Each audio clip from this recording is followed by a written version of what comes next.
Hello, welcome back to Beautiful People. Today I have the privilege to interview Marq Neasman Sr.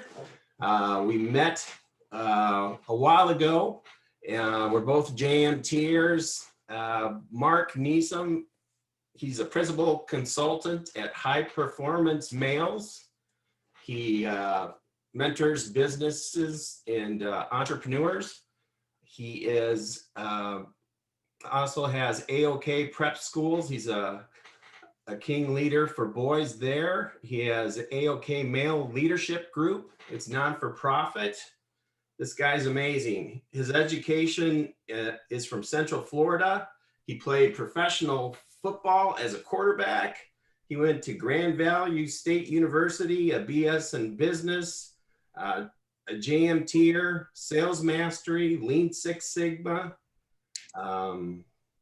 He has his own show where he helps entrepreneurs learn how to be better entrepreneurs, and he teaches males how to become better leaders in society, better leaders in their family, better leaders in life. And Marq, I wore this jersey for you. I know you're a football player. I don't know if you know who this guy is.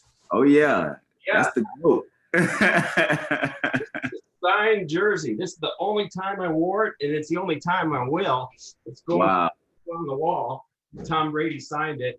I wore this gold tie for you because it's for kings.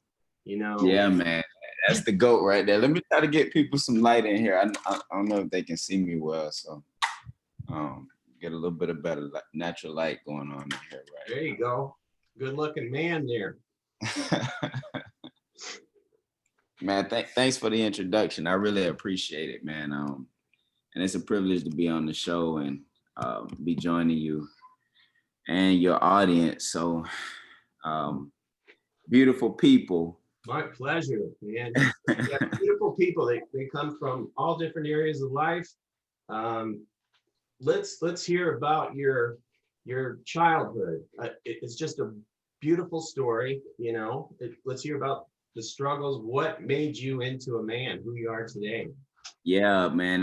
You know, I really do attribute all that I am to pain. And sometimes when I say that, it strikes people in a weird way, but I can guarantee you that any successful person that's listening to this show or listening to the podcast or wherever it's airing, I can guarantee you that they will, in some way, shape, or form, feel some congruency to that message, because for most people, and for me particularly, it was pain that drove me to want more, or to want to leave my circumstance. You know, you're in the medical field, so like I do, we all fall subject to wanting to be comfortable. You know, we every human being suffers from that in some capacity.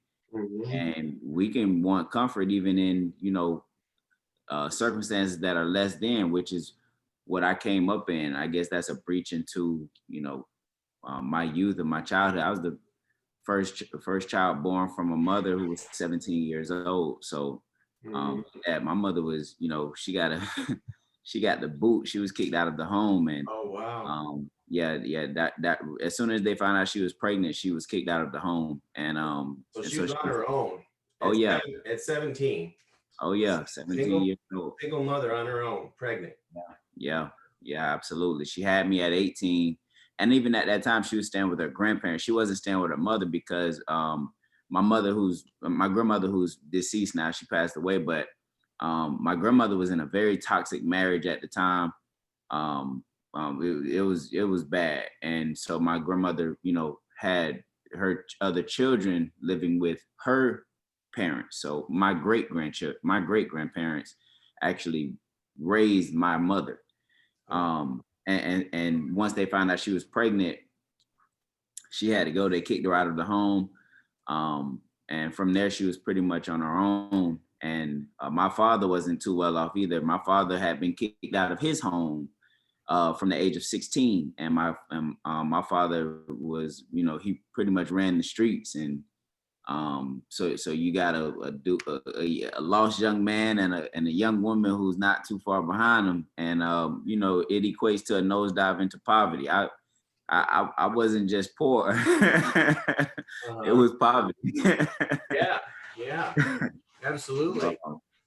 Within a 5-year time frame, my mother went on to have another 5 children. She'd given birth to 6 children by the time she was 23 years old. So, and she didn't have her father in her life. You know, my grandfather was a true pimp and a hustler. So, Okay, you know, my grandfather didn't keep my mom around. You know, my grandfather actually preferred that people didn't even know who his children were because, you know, rule of thumb in the streets is, you know, if I can't get to you, I'll get to your family. And right. so quite naturally, he didn't want people to know who, you know, who his children were or who his family was. And he wasn't the best, obviously wasn't the best role model either. So Right. um But he sounds like he was protecting his family anyway. absolutely, to the best that he knew how to do. Yes. Yeah, absolutely. And my father is a great man. Now today I love my father. And my grandfather just passed away due to COVID, but even he and I had a great relationship before he left this earth. So that's just testament to God's grace on all of us, you know, as we develop and as we progress through life. But these beginnings are what gave me my tenacity for success, for entrepreneurship, and for manhood and leadership, you know, that I have today. And it's wild sometimes listening to other people talk about your accomplishments because it gets surreal a little bit, you know. But Yeah, unpack that a little bit as far as you're in the male role now, mhm. and how did you? I mean, how did you deal with that? Yeah, so I guess, you know, obviously you can hear from my background kind of, you know, how I reared up the way that I am. I was the oldest child in a single parent household. And you know, if you ask my mom, you know, she'll say she was just doing the best she knew how to do, you know. And but with that, you know, like I said, it was pain that really drove me, because you and naturally I didn't know anything, and I was trying to grow and I was trying to develop. And while I had some successes, obviously, like you mentioned, I, you know, had an extensive career playing football, quarterback to be exact. But yeah, and I do have no doubt in my mind that that reared me and that developed me for growing men. You know, that's exactly what a quarterback does. And in my household, being the oldest sibling, naturally I was a brother. I was a big bro, but I was also a father. You know, so and then even further than that, I was very active early on in my professional career, working with DCF, Department of Children and Families. And so I seen a lot of things there, and that really gave me a passion for the home. And and so you know, the more I started delving into this, I started realizing that as men, as males, if you would, there was a huge lack of education regarding men or males and the roles that they should be playing in. And I found that a man ultimately finds his success in leadership. And so that's where this whole high performance leadership came from. And that's really my algorithm, high performance leadership. Right. And it developed from, again, failures of, you know, not maximizing my potential and mastering success in areas early on that I wanted to be successful in. But I really found where, through this algorithm of high performance leadership, I could achieve everything that I was setting out to do.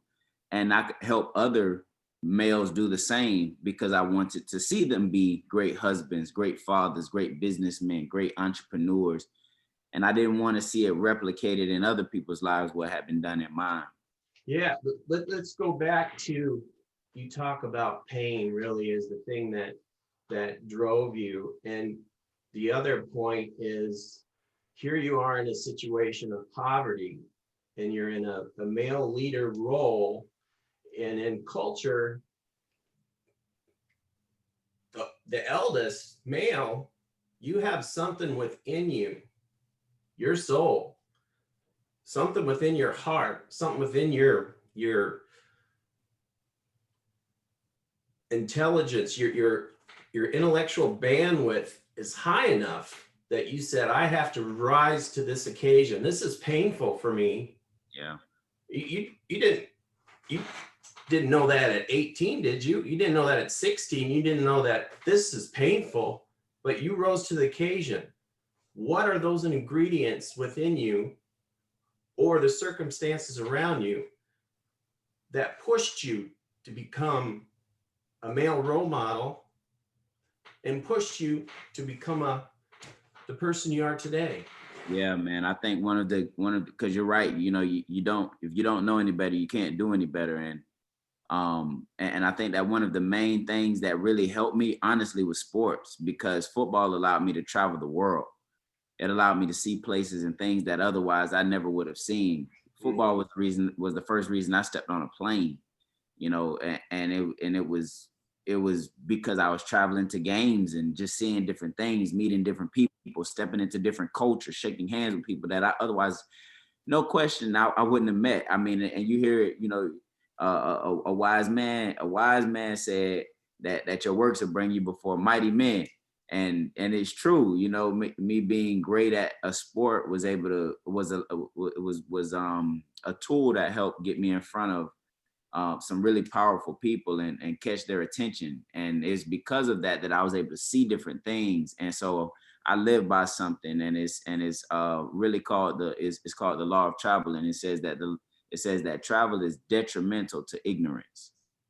Travel is detrimental to ignorance. And that's a principle I live by. I'll pay any amount of money to travel, to learn, to educate myself. There's nothing, even if it's just a book, even I got books all over my house, but even if it's just, you know, a book, that helps me to travel. That helps to take my mind to a place that otherwise I may never see. And that is what allows me to break the constraints, like you mentioned, off of my mind and be able to reach past what I can readily see around me. That's awesome. You know, that's a beautiful piece of wisdom. And your metaphor of a book can help you travel. And I've never thought about that before. And it's a wonderful message to individuals that might not have the you know, the cash, the dollars, Right. the Benjamins to travel physically. You know, mentally you can travel as well. That's a great nugget of wisdom. Absolutely. With your travels and your mentorship to your family, tell the audience some successes that you've had with your family as far as being the eldest mentor. You're really a brother, but you're a father to them. Mm-hmm. And what are their successes?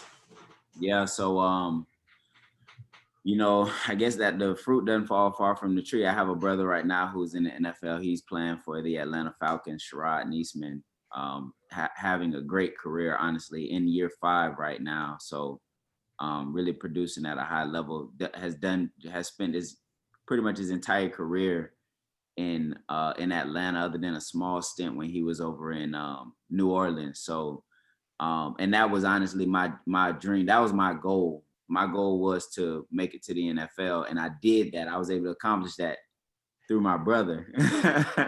Vicariously, awesome. Absolutely. I mean, it's just, yeah, it's just as fulfilling. You know, it's just as fulfilling because he is me and I am him. So it's just as fulfilling to be able to watch my brother, you know, do something that he said I do, and to be able to say that I, in some way, shape, or form, played a part in that. Man, that's amazing, you know. But I've aside from that, obviously I have a younger brother right now who he's in his senior year at my alma mater, Southeast High School here in Florida.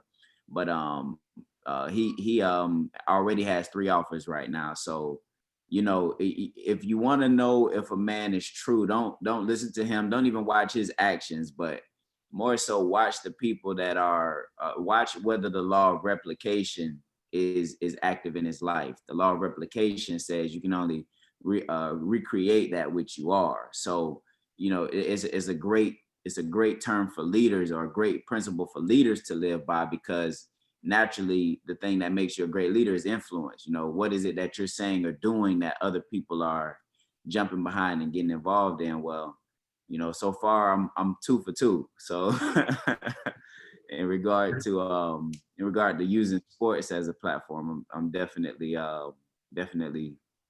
doing it there. Absolutely. You talk about, you know, to quote John Maxwell, the law of the lid. You can only attract people depending on how high of a leader you are.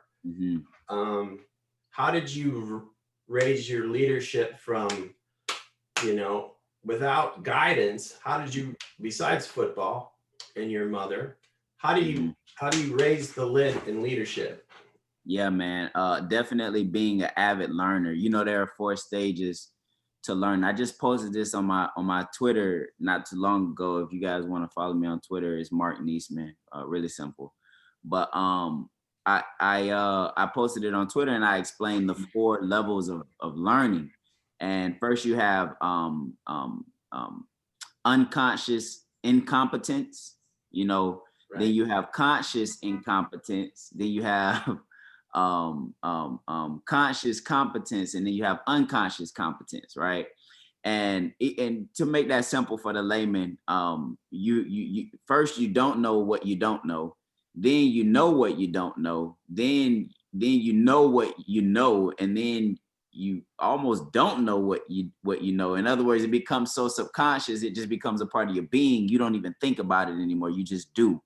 And what I've come to learn is that as a leader, the best place for me to reside is in that first stage, that stage of not knowing what I don't know.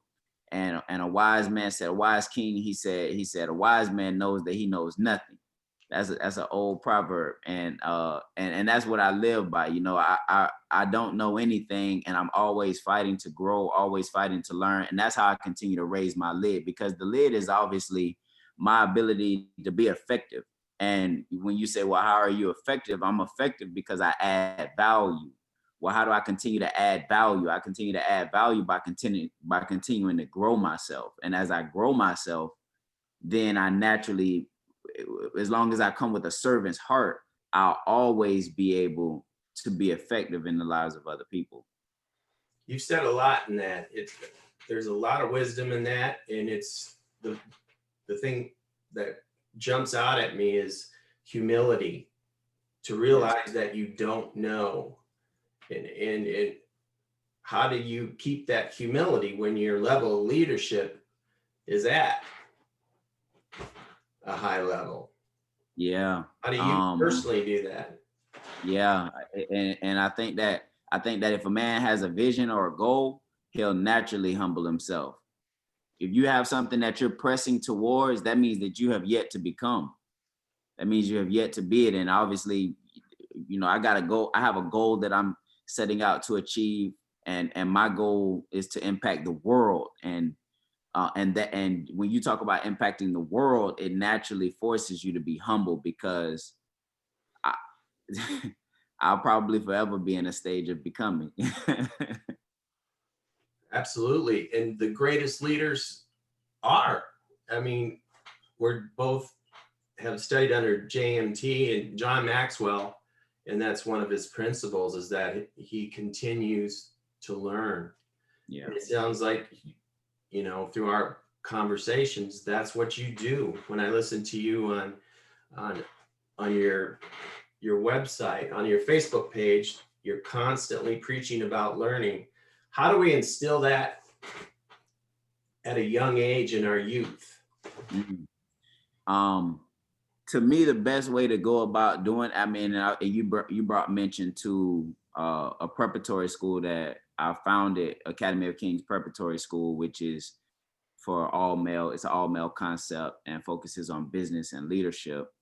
And I'm just real quick, I'll dive into it. But we focus on manhood, business, and leadership, because I realized that those are the 3 things that really matter in the lives of a male concerning not only his own personal development and growth to be successful, but also what society and what his family will place on him as a demand later on in his life.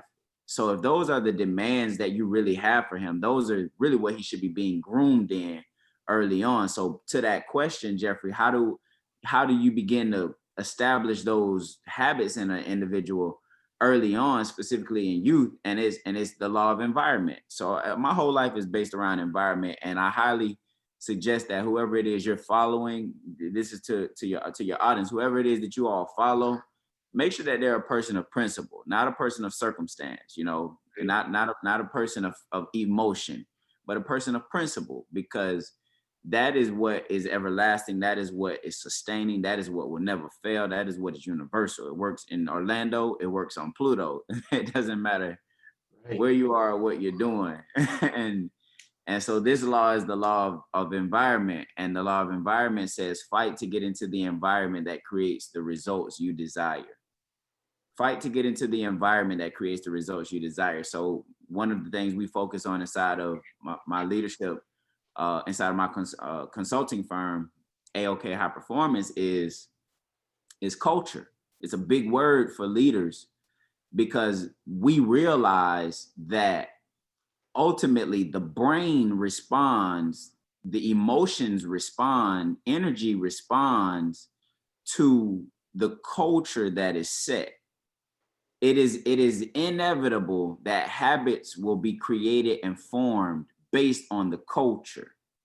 So if I form a culture that instills habits of high performance, that instills habits of leadership, habits of servanthood, habits of humility, habits of understanding business, of understanding commerce, of understanding economics, it is inevitable that you will begin to develop those traits. You'll pick up on those, that they'll become highly sensitive to the forefront of your mind at all times, and develop a subconscious a knowledge about those things. And it'll happen and you won't even realize that it is taking place. But it's all because of the culture. And that's the answer to that question. How do we get it from? We set a culture, we set a standard. So for example, inside of AOK Preparatory, I don't call my students boys. I call them young men. They're not allowed to act like boys. They act like young men. We don't call them students. We call them scholars. They're princes. We refer to them as princes. We don't refer to them as, just ordinary kids. We don't even use the word kids, so even just in our terminology, even in the words that we use, we're setting a culture and setting a standard. And these young men come back with testimony showing how it has forced them to grow and reach for higher goals that they may have otherwise not had for themselves. Something as simple as terminology does it. Yeah, that's powerful, man. Nomenclature, it's the words. If we muddy down the words and make everything equal or make us feel less than we are, I mean, that'll be our culture, that'll be our environment, and that's what we'll consume and become until we're awakened later in life, perhaps. That's great. How do people get into your preparatory school? Oh man, just go visit AOK Preparatory. Website is www.aokprep.com. AOKPREP.com. Really simple. Go and visit. You can schedule a call. If you're on Facebook, we're on Facebook as well. Those are the two platforms that we utilize primarily. Or you can give us a call, especially if you're local here in Orlando, Florida. Phone number is 321-424-5897. So website, Facebook, phone number. And how do you admit the students? And what is the curriculum like? So we have a strenuous intake process. Our intake process takes a couple of weeks, honestly, because I came to realize being being in education as long as I have, I came to realize that the number one reason for a child's success has to do with a parent's understanding of this, that school is the secondary teacher. The primary teacher is the home, those who are in the home, parents, if you would. And so that's why that's one reason our intake process takes so long, because I have to vet parents. I have to make sure that parents understand how critical they are in the formation of who their child becomes first. The second thing that we do is we do an interview process with the young man. And the interview process for us is actually really unique, because what we came to find out is, most people are big on grades. And so we have a solution for that, even though I know, and true educators know, that that's not the measuring tool. For most parents, it is.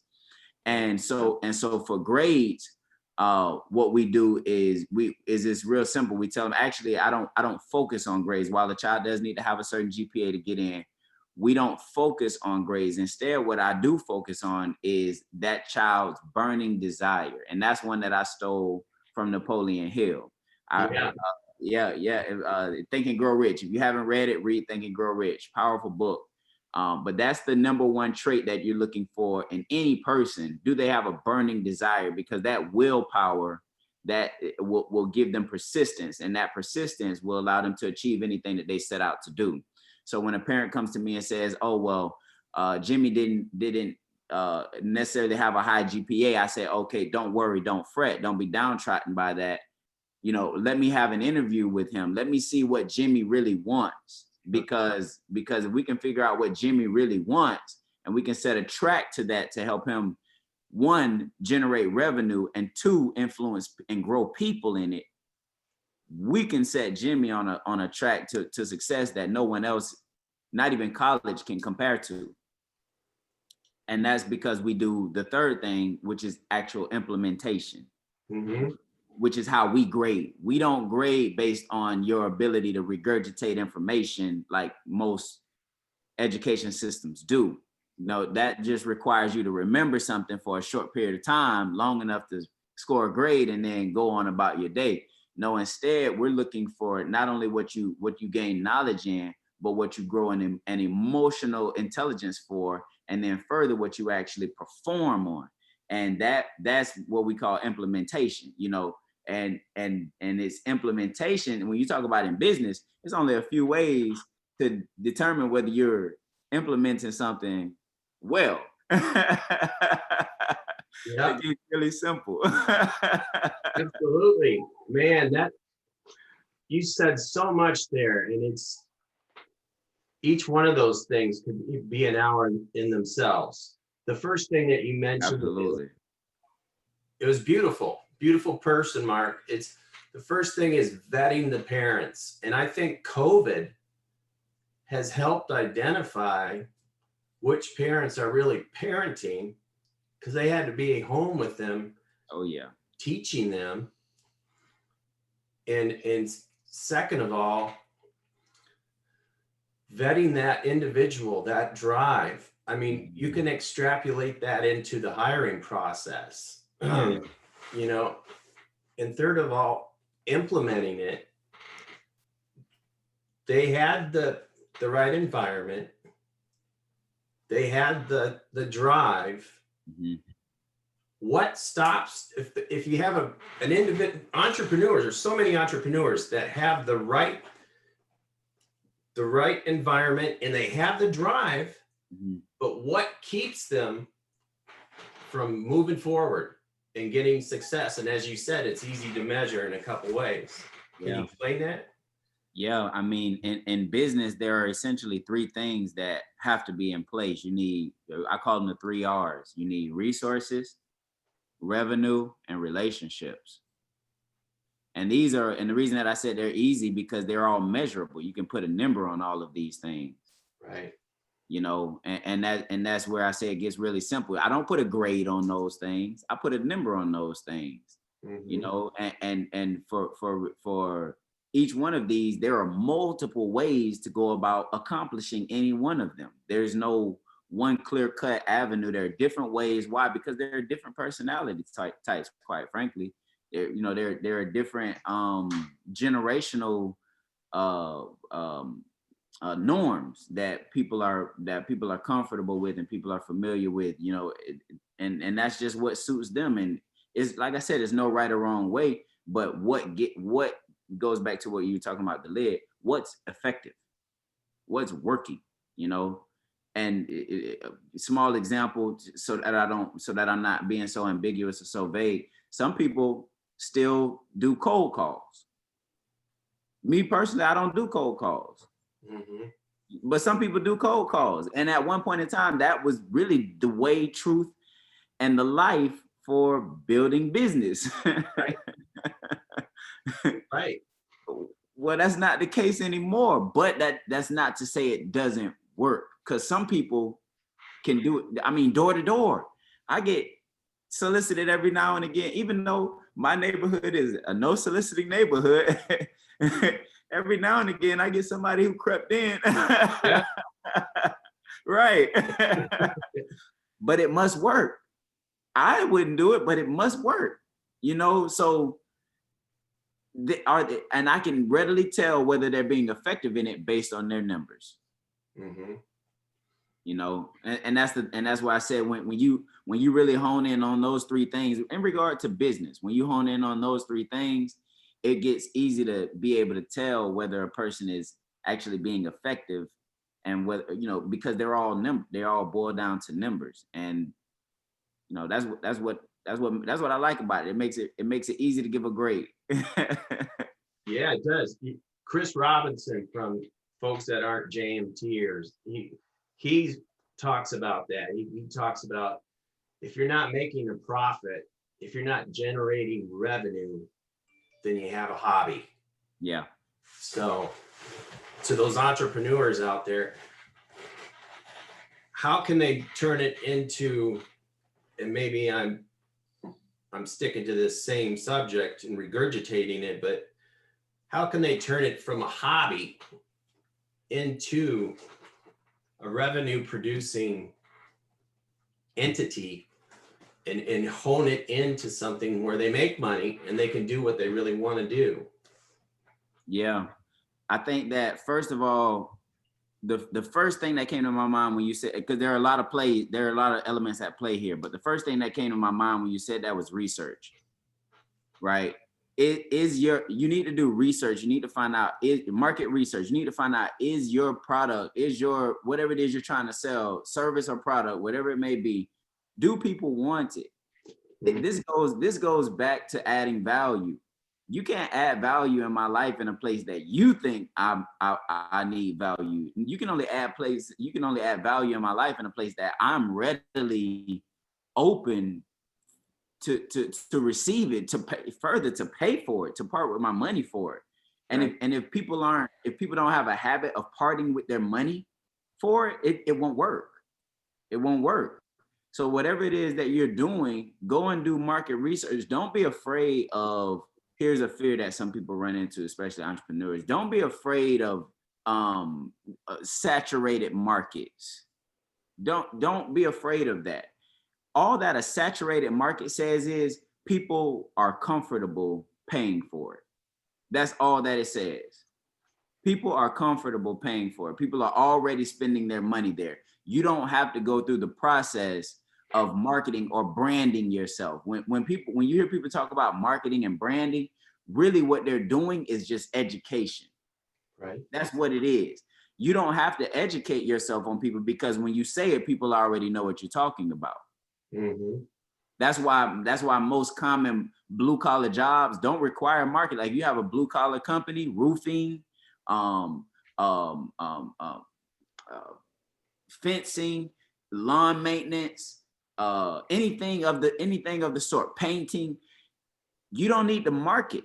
People already get it. It's no need to. It's no need to. And think about it even further. That's why the market is willing to front you so much. They're willing to front you equipment. They're willing to front you trucks. They're willing to front you money. in those markets. Why? Because it's a no-brainer. Our economy is already developed to a place where they just get it. They just get it, and they don't want to do the work. So if you want to do the work, I'll pay you for it, right?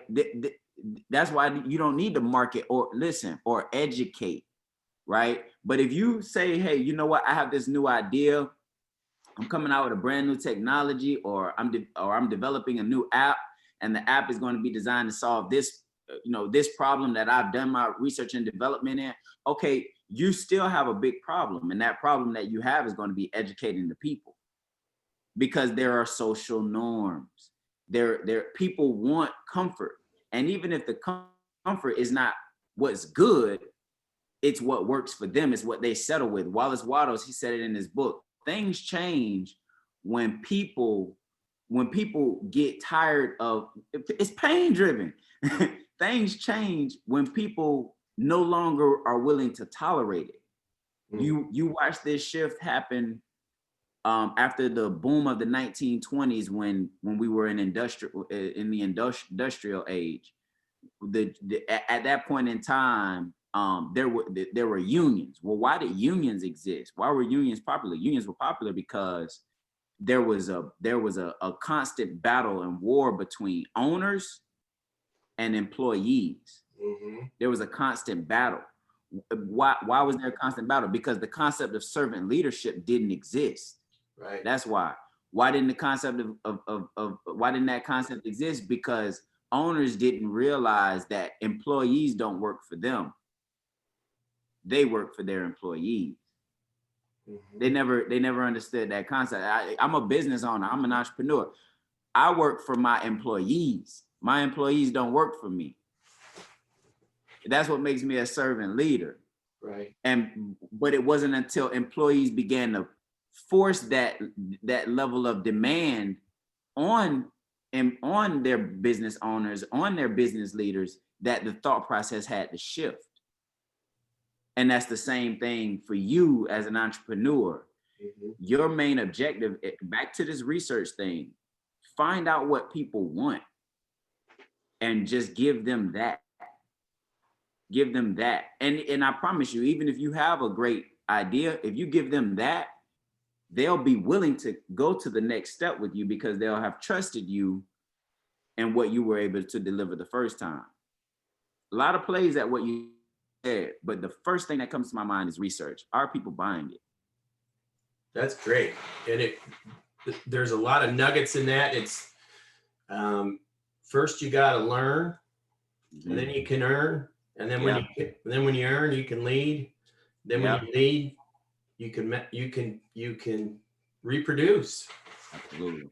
And it's what do you tell an entrepreneur that is working a 9-to-5, barely getting by, paycheck to paycheck? They got this dream. I've been in that space. Many people have been in that space. Comfort, but my soul's telling me to do something else. My spirit's telling me, God's telling me to do something else. What do you tell that entrepreneur? How do they get into you said research, but now money. I got a family. I got to put food on the table. We've got to pay our car payments, house payments. How am I going to get to that next level? Yeah. Here is where, for me, the way that I'll give you the way that I did it, honestly. The way that I did it was through business credit. I leveraged credit to build my first business. And the way that I did it, honestly, was and most people don't even understand the concept of business credit. Most people are just familiar with personal credit, having a FICO score and all those things. But there is another side to this that is called a PAYDEX, and that's actually your business credit. And business credit gives you much more access to revenue than personal credit does. And so there were two things. I'm sorry. Before I go there, let me back up and dumb this thing down really simple. There is only one of two ways to scale. Either it's time or it's money. That's it. No in between. Either time or money. Which one is more valuable to you typically determines what you do. For me, at one point when I started, money was more valuable, and you heard it in your language, right? Then you're talking to the guy who money is more valuable for him right now, but it'll soon make a transition. And the faster you can make the transition to time being your most valuable asset, money won't matter at that point. It won't matter at that point.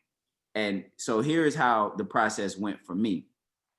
Initially, it was my time. So I started off as an entrepreneur. So I was finding ways to make money inside of the 9 to 5 that I was currently doing. And I was bartering more time to make a few more dollars. Well, that got old really quick because I realized that I could use my time better in another aspect to grow faster. I realized that. And that guy that you're talking about has to come to that realization. He has to get to a point where he realizes his time is worth way more than what somebody else would give him than a nominal dollar. He has to get to that place before he will ever take the leap. If he never gets there, he won't leave. That's one. But when he does, he might go through this transition like what I went through, where he was an entrepreneur and I started a small program inside of the organization that I was at. And then I reached another snag. And the snag that I reached is that program didn't want what I was doing to outgrow them. Like it's kind of back to this principle of people want to see you succeed and do well, but they don't want to see you do better than them. You know, it's so I realized that I had to make this breach and I had to be quiet about it. And you know, think about it. It's just like if you were to find treasure. If you really think about this, really think about how tedious it is and how stressful it is to find treasure. If you find some treasure right now, for one, you have to be willing to be out in the open, digging a deep ditch 9 times out of 10. So you're drawing attention. Okay. So now you prevent people from going to where you're digging and, you know, bothering with it either late at night or during the day or whenever. Right. So you probably need to dig at night. You probably need to be strategic so you're up late. You don't get sleep when you find treasure. Okay. Right. Then on top of that, once you actually reach the treasure, now you have to figure out the logistics of how do you get the treasure out and to wherever it is you're going to go, because you can't do this by yourself. And if you bring a tractor, then you're going to attract more attention. So you know, being mindful about how you're going about doing this, the logistics of actually getting the treasure out, if it's significant, it's going to be heavy. So if you're 6 feet down, how are you getting a heavy treasure out of a hole with just you? Yeah, it's not happening, right? Yes. So even when you get the treasure out, then who's going to allow you to trade it for currency? Where are you going to take it? Who's going to do that without asking a ton of questions, right? Then what is the IRS like? What does that process look like? You know. Then on top of that, once you do get the money, then how do you deal with the people coming in asking you for the money? You know, so it's a bunch of things that play here. And I'm using that metaphor for a reason, because back to that guy who says, man, I want this dream. Well, the reality is I can tell you like this, you already got the dream. It's alive in you. Yep. You already got it. It's there. So you have the treasure. Now, just like it was, you know, just like I probably shifted your thought process about finding treasure in real life, how do you extract that treasure from you? The first sacrifice is going to be your time. Being willing to stay up late, being willing to, there are plenty of nights that I don't sleep. I, in fact, have developed a respect for the guy who has rings around his eyes. Right.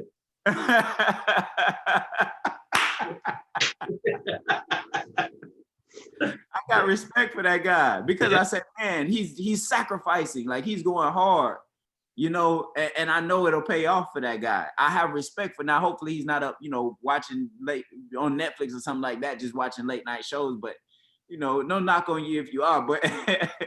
But hopefully you're applying effort towards extracting, manifesting that which is already in you and already real, manifesting it and bringing it into a reality, and just being conscious of all that it takes, and understanding that you can't do it by yourself and that it takes a team to get this thing done. It's going to take persistence. You're going to need that fire and that desire that you have for it. You're going to need a team to help you accomplish it, and you're going to fail. You're going to fail. Be ready for it, be open to it, and accept failure as feedback. Right. If he can get down those 4 concepts, there is no doubt in my mind that he can create whatever it is that he's looking to produce. So you talk about a team, and you talk about time is more valuable than money, and I would 100% agree with you. You got the young entrepreneur. He's got $2,500 in the bank.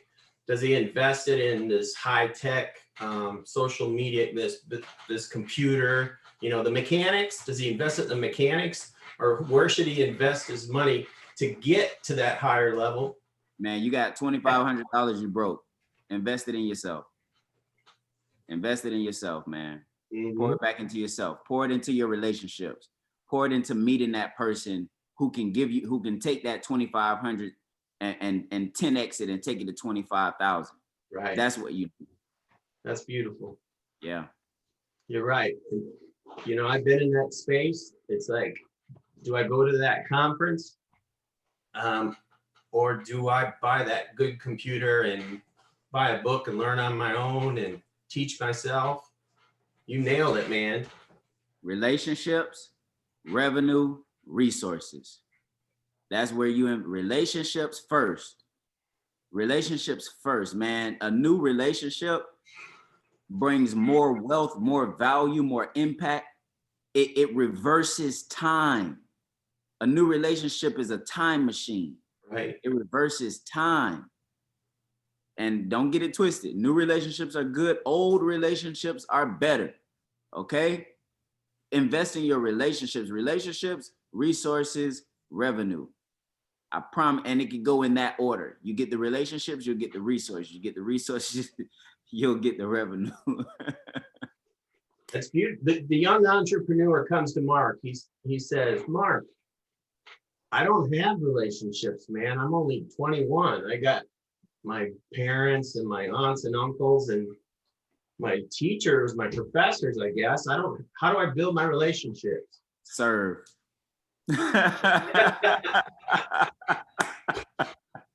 Awesome, man. This could go on forever, but I want to ask these last couple questions. What are you most grateful for? Oh man, so much, man, so much. I'm grateful, I think, first for clarity of mind. Second, I'm grateful, and I can't even say second. This is first, just for my Lord and Savior. I'm a Christian, man. I have to give glory to God for all that He's doing in my life and who it is that He's making me out to be. I would not be this guy had it not been for Him, man. Yeah.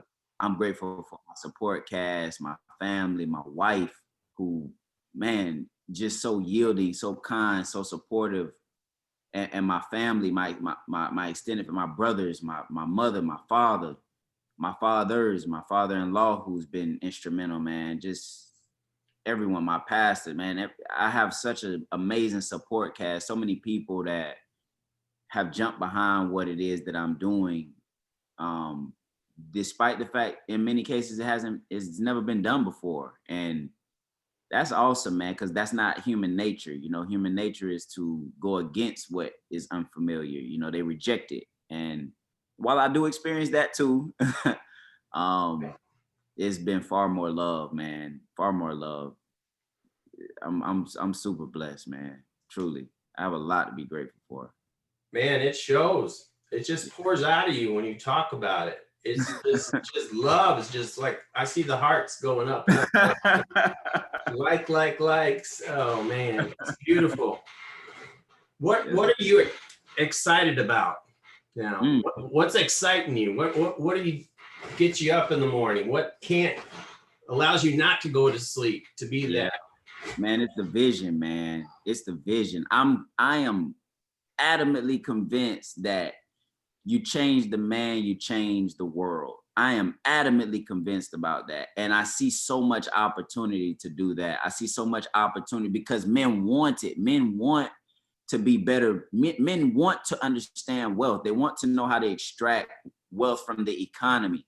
Men want to scale growth in their minds. Men just, in many cases, just don't know where to look for those things. And I'm not talking about the guy who's like a drunkard or, who like, has no direction in his life. No, that's really not the guy that I'm really talking about. A high performing male leader. I'm talking about a guy who is, he's a good man. He's trying hard every single day. Like, what about that guy? Who's trying to add value to him? There are two plays in this thing, and this is kind of coming from a teacher a little bit, but it could be a parent too. Let's use a parent. Let's say you got two kids. You got a kid who's doing really well. He's good. He's moving along, and you got another one who's kind of struggling a little bit in a few areas. Can't get it. Which one do you give your attention to? Now, most parents would say, well, Jimmy's doing good. Let's focus on Johnny. Johnny needs to get it together.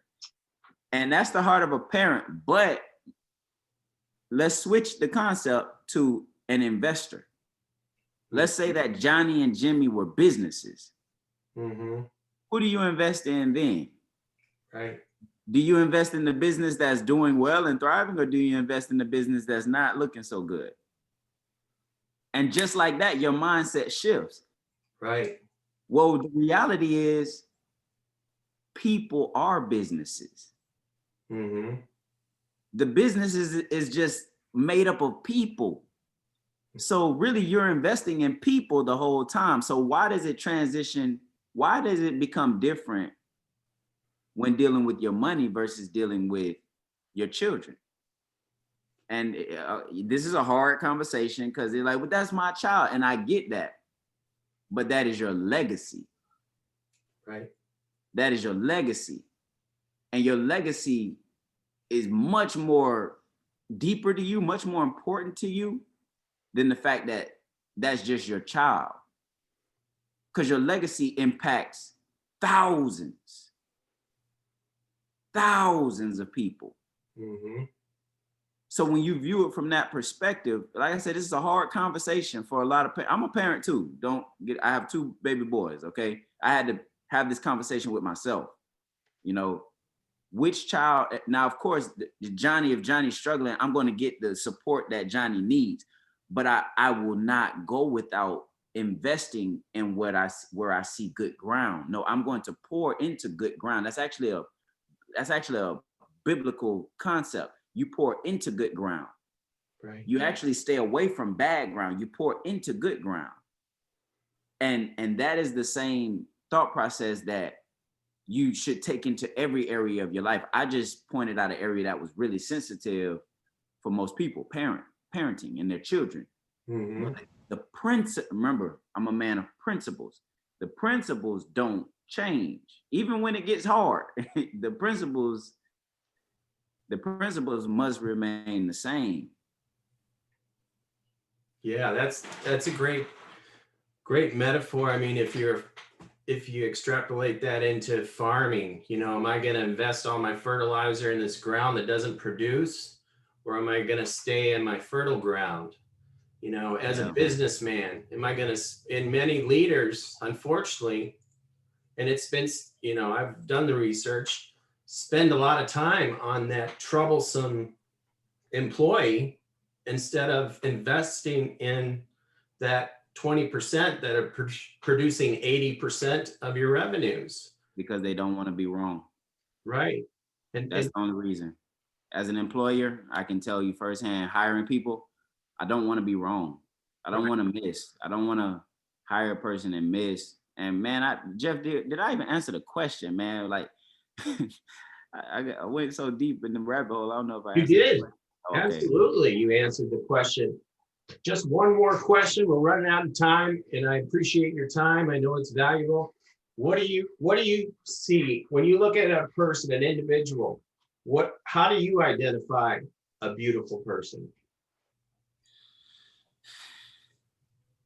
That's an Excellent question. I think that I look for a lot of the things you already said, honestly. One of them being gratitude, you know. What is it? Because there is no question, like we all go through things, and there are I teach the 4 C's, and I'm trying to gather them in my mind right now, but the 4 C's that a person gets to take forward with them in their life, because these 4 C's are really what determine who they become. And you hear it all the time, you know, it's not so much about what happens to you, but more so how you react to it. Right. And when I think about this beautiful person, I think about them having the tool sets and the abilities to be able to react and respond to whatever's coming. Because like I said, all of us have our trials and tribulations. That's a part of life. That's what makes life beautiful. Right. And so the time that they show courage. So whenever I find a person being courageous, stepping out, doing something that they've never done before, like I'm proud of you, like with this show, like this is a new venture. You're reaching out into something new. And that's amazing to me. That qualifies you as a beautiful person. Thank you. The next thing from courage is anytime that you gain competence or anytime that you grew. So beautiful people have to grow. They have to learn. They have to continue to develop their mindsets. You know, that qualifies you as beautiful in my eyes. That's the second C. So it's courage, it's competence. The next one is conquering. Anytime that you actually conquered something, you know, and when you talk about conquering, you talk about having to be brave, and being brave means having to deal with fear. So naturally, anytime that you conquer something and you're able to speak about those things, sometimes we may call them successes, but other times it might be, you know, you don't know. It might be a fear. It might be just a fear that you conquered, or a thought concept that you overcame. You know, it varies from thing. For me, man, my life has been more unlearning than anything. I had to unlearn a bunch of things before I grew to a place where I could learn, you know. And then like I said, I was struggling to remember the 4th C. And I know it'll come to me. Hopefully it comes to me in a matter of time before we get off of this call. But man. Courage, competence, conquering. Man, it'll come to me. We'll get it out there. No worries. But those are the things that I look for in an individual. If I can see where they are able to track, and it's really almost impossible if you just start thinking about things that you had to be courageous in.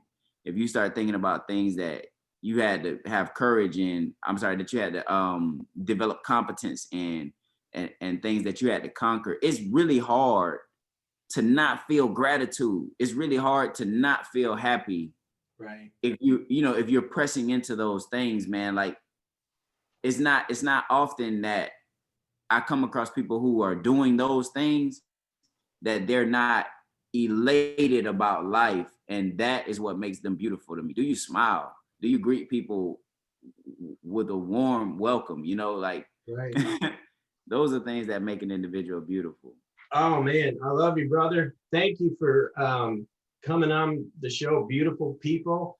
You're a beautiful person. I learned a lot today. You just, the more I talk to you, the deeper we get. And you know, I'm going to put where people can find you. I'll put your links in.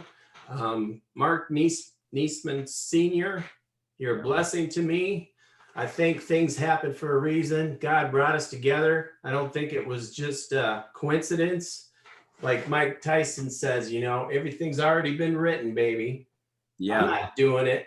He's doing it. So, God bless you, my friend. If I can, one last thing, I want to give you guys something. Go take the HPL assessment. It's free of charge. And it's pretty much it takes your psychological blueprint, your approach to success. So the same things we're sitting here talking about right now, when you talk about a beautiful person, you're talking about a 1%, you're talking about people who are performing at the highest level, no matter what it is that they're doing. And that's what this assessment gauges. So it's the HPL assessment. If you go to our website, www.aokhp.com, aokhp.com. Literally, you'll see my face. It'll pop right up beside it.